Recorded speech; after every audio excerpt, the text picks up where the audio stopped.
राष्ट्रीय स्वयंसेवक संघ के अधिकारी माननीय मोहन जी और अन्य सभी अधिकारी, उसके भीतर कौन से प्रावधान किए गए हैं, क्या क्या करना चाहते हैं, आने वाला समय जो है उस समय में इस शिक्षा नीति के क्या परिणाम होने वाले हैं, और इन सब के परिप्रेक्ष्य में पंडित दीनदयाल उपाध्याय जी ने कुछ वर्षों पूर्व अपने ही पौराणिक ग्रंथों से, उपनिषदों से, अन्य पुराणों से जो तत्वज्ञान निचोड़कर हमारे सामने रखा था एकात्म मानव दर्शन के रूप में, उसका संबंध क्या है, इस विषय को लेकर हम हिमांशु चतुर्वेदी से बहुत कुछ सुनना चाहते थे। दुर्भाग्यवश ज्यादा कुछ हम सुन नहीं पाए, परंतु मेरी विनती है हिमांशु चतुर्वेदी से, और कभी भी वो यहाँ पटना में आए, अपने बिहार में आए और हमको इस विषय पर विस्तार पूर्वक सब कुछ जानकारी दे, हमको अवगत करें, क्योंकि ऐसे अवसर बहुत कम आते हैं। मुझ जैसा आदमी कुछ न कुछ इधर उधर की बातें पढ़ लेता है और खुद को एक बहुत ज्ञानी समझकर सबके सामने एक प्रवचन करके चला जाता है। आपके सामने भी कोई उपाय नहीं होता, राज्यपाल आए हैं, जो भी कुछ बोलते हैं उनको सुनना होगा, यह सोचकर आप सुनते हैं और हमारी बहुत इज्जत करते हैं और चले जाते हैं। वास्तव में ये सब भाव आपके मन में होता है, मैं जानता हूं, परंतु जो विषय यहाँ चुना गया, हमारे सामने रखने का प्रयास किया गया, यह विषय इतना महत्वपूर्ण है कि अनेक वर्षों के बाद हम सबके सामने एक राष्ट्रीय शिक्षा नीति उभर कर आई है। हम सब चाहते थे कि हमारी राष्ट्रीय शिक्षा नीति हमारे इस वातावरण के, हमारे इस मिट्टी के, हमारे इस संस्कृति के अनुरूप हो, परंतु कुछ कारणवश इसको हम आगे नहीं बढ़ा पाए, इसको हम यहां ला नहीं पाए, जिसका उल्लेख यहां चतुर्वेदी जी ने किया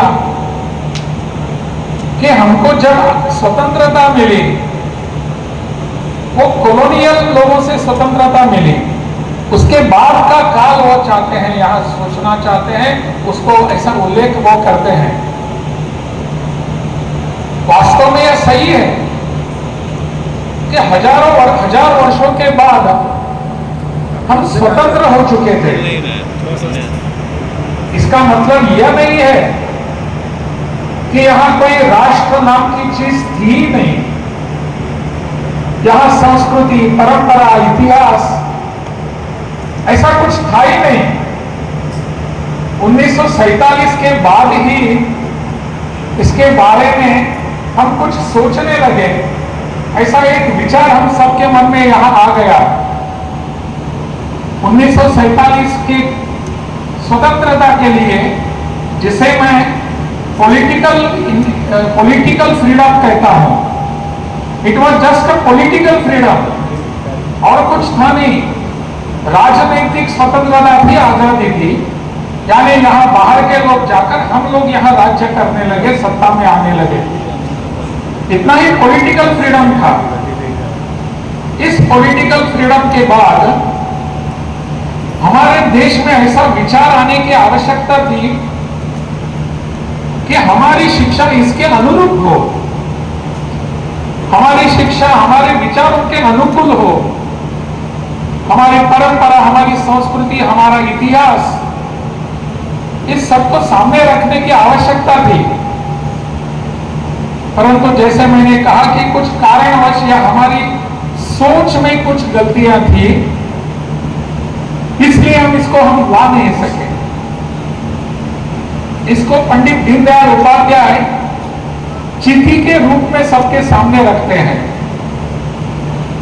चिट्ठी का मतलब इसका अर्थ यह है, राष्ट्र की आत्मा, राष्ट्र की सोच।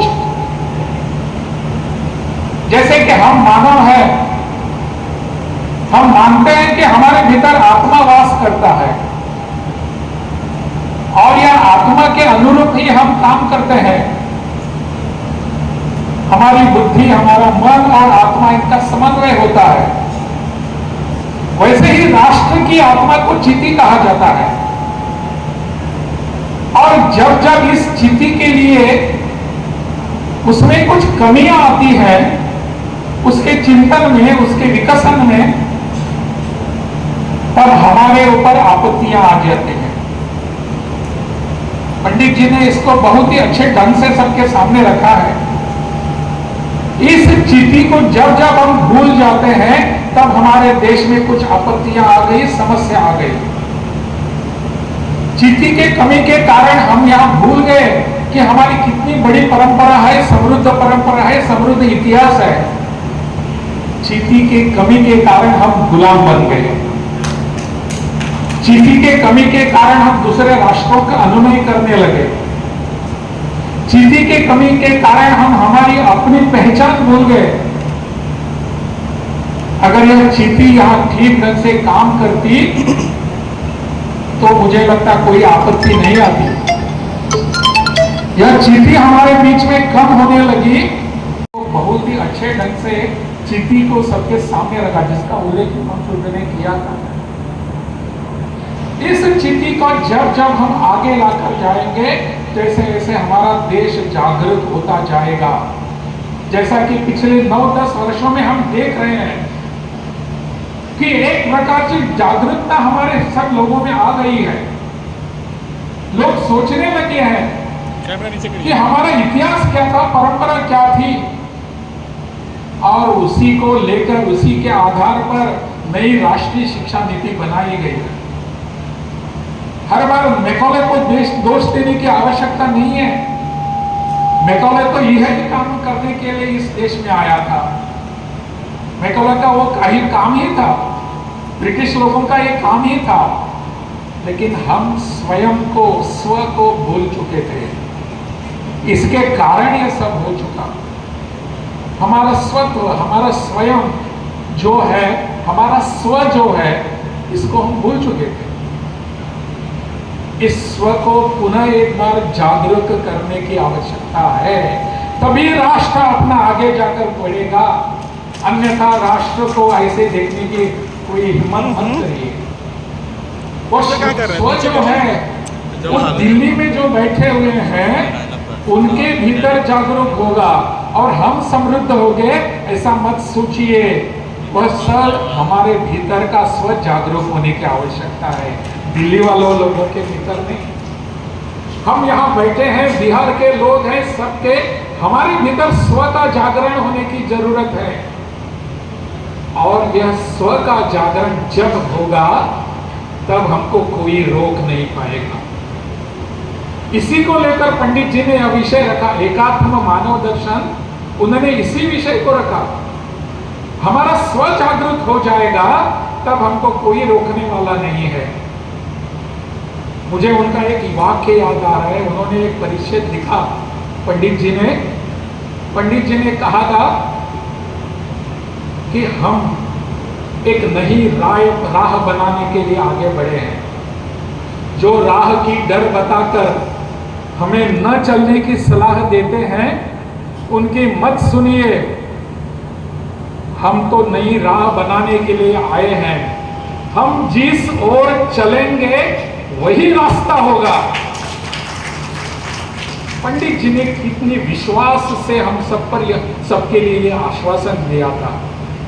उन्होंने कहा था कि आपके भीतर के स्व का जागरण करिए, स्व के आधार पर आपका विश्वास जागृत कर दीजिए, आपको रोकने वाला कोई नहीं होगा। आप जिस ओर चलेंगे वही रास्ता होगा। यह पंडित जी ने हमको कहा था। और इसी विषय को लेकर जब पंडित जी के विचारों पर इस देश के ऋषि मुनियों ने जो हमको दिया था उसको लेकर एक राष्ट्रीय शिक्षा नीति बनी। उस राष्ट्रीय शिक्षा नीति का वर्णन मैं हमेशा करता हूं। This is the first serious attempt to decolonise our education. हमारी शिक्षा को डीकॉलोनाइज करने के लिए कॉलोनाइजेशन जो था उसका एक पहला बहुत ही गंभीरता पूर्वक प्रयास किया जा रहा है। और हम बिहार के लोग इससे बाहर नहीं जा सकते। इसको छोड़कर हम अपने लिए न अपनाएंगे ऐसा विचार नहीं कर सकते। करने की आवश्यकता भी नहीं है। जैसे कि कुलपति जी बता रहे थे कि हमने यहाँ सेमेस्टर पद्धति का उपयोग शुरू कर दिया, पूरे प्रदेश में कर दिया। सेमेस्टर के शुरू में थोड़ा सा विरोध हो गया, लेकिन जब इसकी आवश्यकताएं, जब इसकी उपयोगिता सबके सामने आने लगी तब हम सबको लगा अरे सेमेस्टर पद्धति हमको चाहिए। पूरे देश अपने सेमेस्टर पद्धति अपना चुका है, हम बिहार के लोग पीछे क्यों रहेंगे? बिहार के लोग पीछे नहीं रह सकते। इसलिए इस पद्धति को हमने अपना कर ही आगे जाना है। राष्ट्रीय शिक्षा नीति को आगे लेकर जाना है। इसलिए मैं इस प्रयासों का और इस उपलब्धि का श्रेय मुझे लेना नहीं चाहता। इसका श्रेय हमारे यहाँ के कुलपतियों को जाता है। हमारे सभी विश्वविद्यालय के कुलपतियों ने इस पर ध्यान पूर्वक अभ्यास किया, गहन पूर्वक उसने चिंतन किया। उनको जितनी जितनी बैठकों के लिए मैंने बुलाया वो खुद उपस्थित रहे वहाँ स्वयं आकर, और उन्होंने योगदान दिया।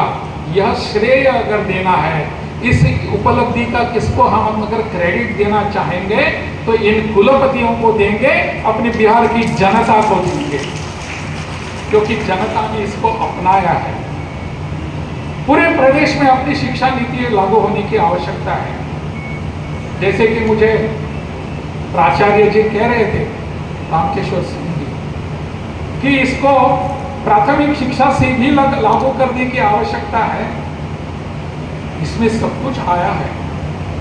प्राथमिक शिक्षा मेरा भी विचार है, मैं कितना कर पाऊंगा पता नहीं, परंतु आप सब बिहार की जनता और सुबुद्ध नागरिक यहाँ बैठे हुए हैं, आप सबका दबाव आना चाहिए कि इसको हमारे प्राथमिक स्तर पर भी लागू करने की आवश्यकता है।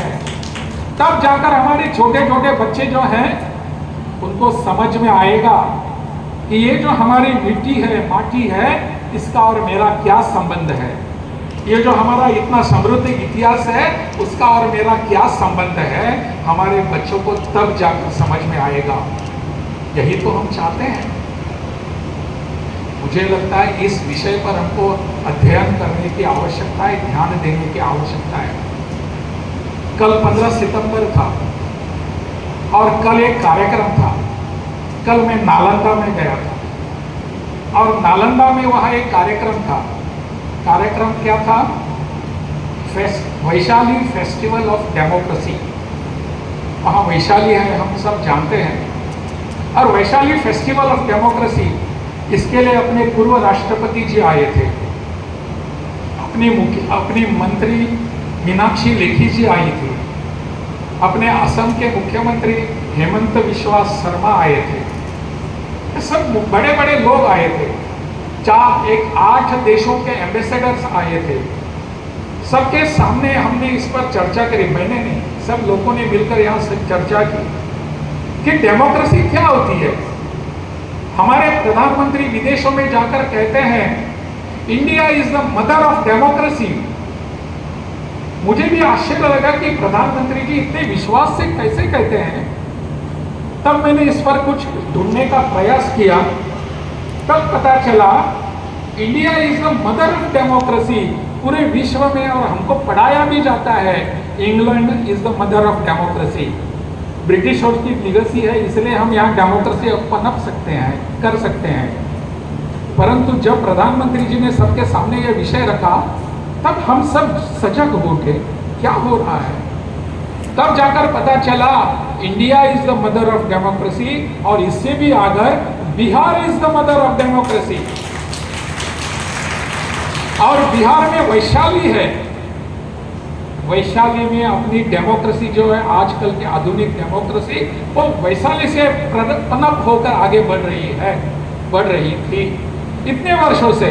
हम सबको अभिमान होना चाहिए, गर्व होना चाहिए कि पूरे देश को नहीं, विश्व को हम सब यहाँ एक डेमोक्रेसी और प्रजातंत्र दे सके। कल उस कार्यक्रम में हम गए थे, हम सब मिलकर उन्होंने चिंतन किया, कुछ देखा क्या हो रहा था। पता चला कि हजारों वर्ष से यह लोकतंत्र का सिलसिला परंपरा चलती आ रही है, हजारों वर्षों से, केवल पिछले कुछ वर्षों से नहीं।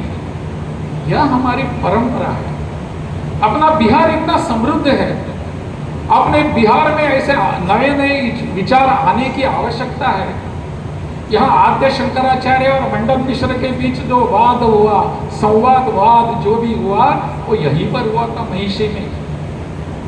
वैशाली के वहाँ कुंडपुर जो है, वहाँ भगवान महावीर का जन्मस्थली है। भगवान बुद्ध ने यहीं पर अपने सबको दिशा दी है।